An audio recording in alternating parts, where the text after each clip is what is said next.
คือผมถามเขาข้อแรกเลยนะที่ผมไปเคาน์เตอร์ผมมีมือเดียวขับได้ไหมครับคือถ้าไม่ได้ผมก็เดินออกเราเจอเรื่องราวอะไรหลายๆอย่างนะครับก่อนที่มาเป็นพาร์ทเนอร์คนขับแก๊ปมันอธิบายไม่เป็นคำพูดไม่ถูกครับเหมือนการให้โอกาสกันมากกว่าไม่มีใครหรอกที่อยากจะแบมือของเงินใครทุกคนอยากจะยืนด้วยลำแข้งของตัวเองการที่แก๊ปเปิดโอกาสให้กับทุกคนทุกเชื้อชาติทุกเพศเป็นเรื่องที่ดีมากพูดไม่ได้ไม่เป็นไรหูไม่ได้ยินก็พิมพ์มาสิไม่มีใครต่างใช้ชีวิตอยู่ในสังคมนี้ได้โดยที่เท่าเทียมกันกับทุกคน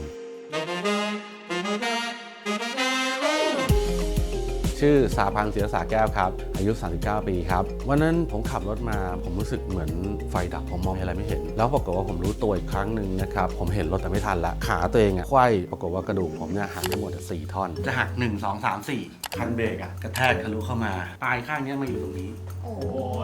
ชื่อเดชาคำพิมพ์ครับอายุ32ปีครับมันจะมีโครงการทำงานของเกาหลีแล้วก็สอบไปครับก็เลยได้ไปทำโรงงานพอดีเครื่องจักรเขามีปัญหาจังหวะที่ผมจะไปจีบงานออกเนี่ยปกติเครื่องจักรมันต้องหยุดใช่ไหมครับคราวนี้มันไม่หยุดมันปั๊มทับไปเรื่อยๆเป็น10 ครั้งตรงนี้เจ็บสุดเขาจะต่อท่อให้เลือดมันหยดลงต่อทะลุนี่ใช่ไหมอันนี้เวลาดึงออกดึงสดเลือดพุ่งโอ้โหวันนั้นมันส่งผลกับการทำมาหากินพอสมควรเดินมากเจ็บทุกวันนี้ก็ยังเจ็บอยู่มันไม่เชิงเจ็บมันจะเหมือนแบบจี๊ดเส้นประสาทมันรวมที่นี่หมดอ่ะเขามองเราในมุมมองแรกซึ่งมันค่อนข้างแยกตรงที่ผมเดินกระเพกเขาก็มองเหมือนประมาณแบบจะทำงานให้ได้ป่าวะเขามองว่าเราไม่มีศักยภาพพอกลายเป็นเรื่องที่เจ็บปวดสำหรับผมแต่ในความเป็นจริงเจ็บกว่านั้นอีกเราทำไม่ได้อีกเรื่องจริงนะไม่ได้ดราม่านะแต่มันทำไม่ได้จริงผมไม่สามารถนั่งยองๆได้เลยนะทุกวันนี้อย่างมัดเชือกรองเท้าอย่างเงี้ยครับก็ต้องให้น้องมันมัดตลอดอ่ะกูน่าจะทำได้นะแต่มันก็ทำไม่ได้อย่างเงี้ยเข้าโรงงานอยู่ตามลายผลิตเราเห็นน็อตเนี่ยไม่ใช่ว่าเราจะเดินเข้าไปก้มแล้วหยิบได้เราต้องค่อยกระดึบเพราะอะไรเพราะมันเจ็บขาเจ็บซ่อนแค่ไหนแต่อาการมันก็ออกอยู่ดีสุดท้ายเขาก็รู้อยู่ดีว่าเรามีปัญหาเรื่องขาผมจะหารายได้เสริมครับช่วงวันหยุดเสาร์อาทิตย์ก็เลยไปสมัครขับรถประเภทนึงแล้วกันมันติดปัญหาเรื่องร่างกายเราไม่ครบ32นี่แหละครับก็เลยทำไม่ได้ไม่คุณยังมองแค่ผมภายนอกอ่ะผมยังไม่ได้ขับรถให้คุณดูเลยว่ามันนิ่งหรือไม่นิ่งแต่คุณตัดสินผมแล้วมันขับไม่ได้นะเราก็ต้องมาคิดหาวิธีใหม่แล้วเราจะทำไงต่อพอดีมีเพื่อน2 คนมันขับแกร็บอยู่แล้วคือผมถามเขาก่อนที่ผมไปเคาน์เตอร์ผมมีมือเดียวขับได้ไหมครับก็เลยเป็นจุดเริ่มต้นทำให้มาเป็นพาร์ทเนอร์คนขับแกร็บจนถึงปัจจุบันนี้ครับแกร็บมันทำให้ผมรู้จักกับกรุงเทพมากขึ้นรู้จักในมุมมองที่ผมไม่เคยเห็นรู้จักกับสิ่งที่ผมไม่เคยรู้มาก่อนนอกจากได้เงินแล้วนะครับก็จะเป็นเรื่องศึกษาเส้นทางมากกว่าแล้วก็2การใช้ภาษา3ก็คือผมจะได้เรื่องมนุษยสัมพันธ์ที่ดีผมได้ทุนการศึกษาให้กับลูก 5,000 บาทจากแกร็บนะครับแล้วก็ได้ไปกินข้าวบนเรือยอชต์ด้วยเบเนฟิตที่อยากได้ที่สุดคือประกันเจ็บขึ้นมาอย่างน้อยๆมีใครสักคนหนึ่งที่คอยดูแลเขาได้เพราะว่าฟรีแลนซ์ไม่ทำไม่มีกิน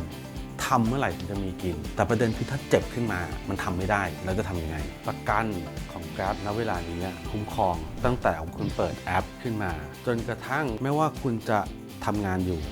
รองานเขาก็จะดูแลคนจนถึงปิดแอป30 นาทีก็ถือว่าเป็นเรื่องที่ดีนะครับสำหรับพาร์ทเนอร์คนขับแก๊ปก็อุ่นใจครับแต่ก็เราก็ต้องเพิ่มความระมัดระวังในการขับอยู่ดีครับ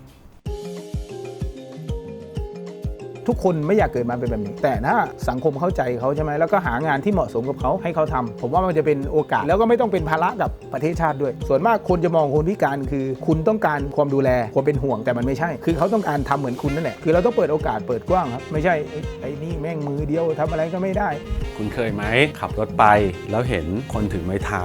แต่กระเป๋าข้างหลังมีแก๊ปคุณเคยเห็นไหมขับรถมาพูดไม่ได้มีป้ายคล้องคอผมพูดไม่ได้นะครับคุณเคยเห็นไหมไปส่งอาหารสะพายกระเป๋าแล้วบอกว่า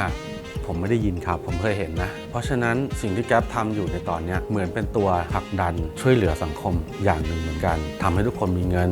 ทำให้ทุกคนเท่าเทียมกันถึงแม้ว่าร่างกายเพศสภาพอายุจะต่างกันแต่ทุกคนมีความเท่าเทียมกันคือเขาสามารถยืนอยู่ได้ด้วยตัวเขาเอง